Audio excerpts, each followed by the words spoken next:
Isang paalala, ang video na ito ay ayon lamang sa aking sariling pananaliksik. Hindi ko nais na pilitin ang sino man na maniwala sa videong inyong matutunghayan. Kung hindi kayo kumbinsido sa mga impormasyon at taliwas ang inyong paniniwala sa kaalamang aking ilalahad, maaari kayong gumawa ng sarili ninyong pagsisiyasat para sa inyong kakontentuhan. Ang videong ito ay gabay lamang sa mas malalim na kaalaman at pag-intindi at hindi gawa ng isang profesional. Naniniwala ako na malaya tayong magbigay ng opinyon at suhestyon bilang malayang mamamayan ng Pilipinas. Maraming salamat po.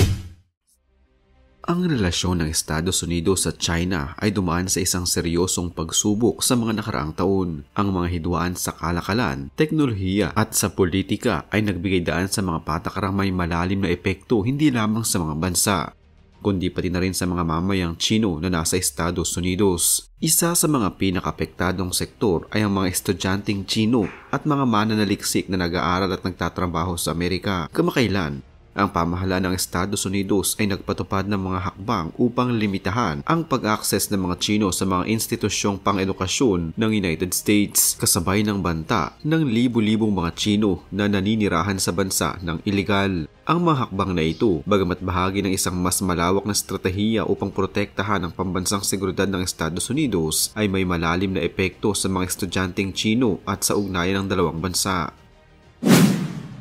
Sa ilalim ng Administrasyong Trump, nagsimula ang isang serye ng hakbang upang hikayatin ang masusing pagsusuri sa mga Chino sa Estados Unidos, lalo na sa mga estudyante at mga mananaliksik sa mga sensitibong larangan tulad ng teknolohiya at agham. Ang China Initiative na itinaguyod ng Administrasyong Trump ay layuning tuklasin at pigilan ang intellectual property theft at espionage na ipinapalagay na nagaganap mula sa China. Ang mahakbang na ito ay nagresulta sa mga kaso ng pagkansela, pagkaantala at pagtanggi ng mga visa para sa mga estudyanteng Chino, lalo na ang mga may kinalaman sa mga programang may ugnayan sa gobyerno ng China.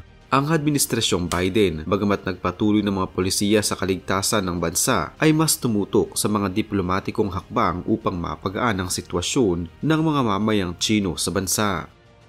Isa sa mga pinakapaboritong larangan ng mga estudyanteng Chino sa Amerika ay ang science, technology, engineering at mathematics. Ayon sa mga ulat, ang China ang isa sa mga pinakamalaking pinagmumula ng internasyonal na estudyante sa mga universidad ng Estados Unidos na bumubuo ng malaking bahagi ng mga mag-aaral sa mga disiplina ng agham at teknolohiya. Gayunpaman, sa ilalim ng mga bagong hakbang, ang mga estudyanteng Chino ay nakaharap sa mga matinding hamon sa kanilang mga visa na nagdudulot ng takot at kawalan ng katiyakan. Ang lumalalang tensyon sa pagitan ng dalawang bansa ay nagpalala ng mga limitasyong ito na nagiging hadlang sa kanilang mga layunin sa edukasyon at pananaliksik.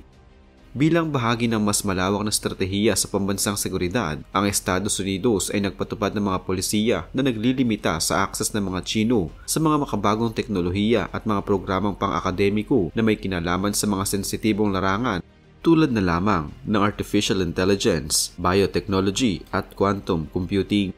Ang takot ng pamahalaan ng Estados Unidos ay nakatuon sa posibilidad ng mga Chino na magdala ng teknolohiya at impormasyon pabalik sa kanilang bansa na posibleng magamit sa mga layuning militar o para sa espionage. Dahil dito, maraming mga Chino na nag-aaral sa mga larangang ito ay nakakaranas ng matinding scrutiny at masusing pagsusuri ng kanilang mga aplikasyon at visa.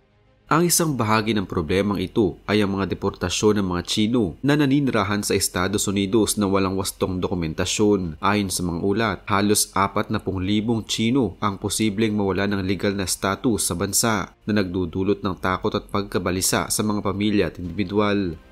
Ang mga Chino na ito ay maaaring nakapasok sa Estados Unidos bilang mga estudyante, manggagawa o bisita, ngunit hindi na-renew ang kanilang mga visa o hindi nakapag-apply ng bagong dokumento.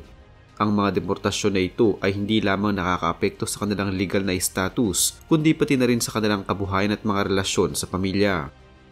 Ang mga polisiya ng Estados Unidos laban sa mga undocumented na Chinese ay naglalayong tiyakin ang seguridad ng bansa laban sa mga banta na dulot ng mga hindi otorisadong migrante. Ngunit ang mga hakbang na ito ay nagdudulot ng malupit na epekto sa mga apektadong pamilya na matagal nang naninirahan at nagtatrabaho sa bansa. Ang mga Chino na nahaharap sa deportasyon ay nakakaranas ng matinding takot sa posibilidad na mapalayas at mapuwersa pang bumalik sa China. kung saan mayroong mga issue ng diskriminasyon at mga political na hamon na kanilang kinakaharap. Ang mga patakarang ito ay may malalaking epekto hindi lamang sa mga Tsino kundi pati na rin sa komunidad pang-akademiko sa Estados Unidos. Ang mga estudyanteng Tsino ay may mahalagang papel sa pagpapalago ng mga makabagong pananaliksik at teknolohiya sa bansa. Halimbawa, ang mga estudyanteng Tsino ay nag-aambag ng malaki sa mga proyektong naglalayong mapabuti ang mga sistema ng artificial intelligence at biotechnology. Ang mga hakbang na naglalayong limitahan ang bilang ng mga Tsino sa mga larangang ito ay nagdudulot ng kakulangan ng mga talentadong mananaliksik at estudyante na maaaring makaapekto sa mga pang-akademikong inisyatibo ng bansa. Ang pagkawala ng mga Tsino sa mga programang pang-akademiko sa Estados Unidos ay maaaring magdulot ng malupit na epekto sa kalidad ng mga mananaliksik at edukasyon sa bansa. Ang mga universidad sa US ay nakadepende sa mga internasyonal na estudyante mula sa China at iba pang mga bansa upang manatili ang kanilang pagiging leader sa mga larangan ng agham at teknolohiya. Ang kakulangan ng mga eksperto mula sa China ay maaaring magdulot ng kakulangan sa mga ideya at inobasyon na nagbumula sa kanilang perspektibo na manghihikayat ng hindi pagkakapantay-pantay sa mga pandaigdigang karera sa agham at teknolohiya. Hindi rin maiiwasan na ang mga hakbang na ito ay magdudulot ng mga diplomatikong issue sa pagitan ng Estados Unidos at China. Ang mga aksyong ito ay tiyak na magpapalala ng tensyon at magdudulot ng mga retaliatory measures mula sa Beijing. Halimbawa, ang China ay maaaring magpatupad ng mga hakbang upang higpitan ang akses ng mga Amerikanong negosyo at eksperto sa kanilang bansa. O kaya naman ay magpatuloy sa mga hakbang upang magbansag sa US bilang isang bansang nagtatanggi at may maling pagtingin sa China.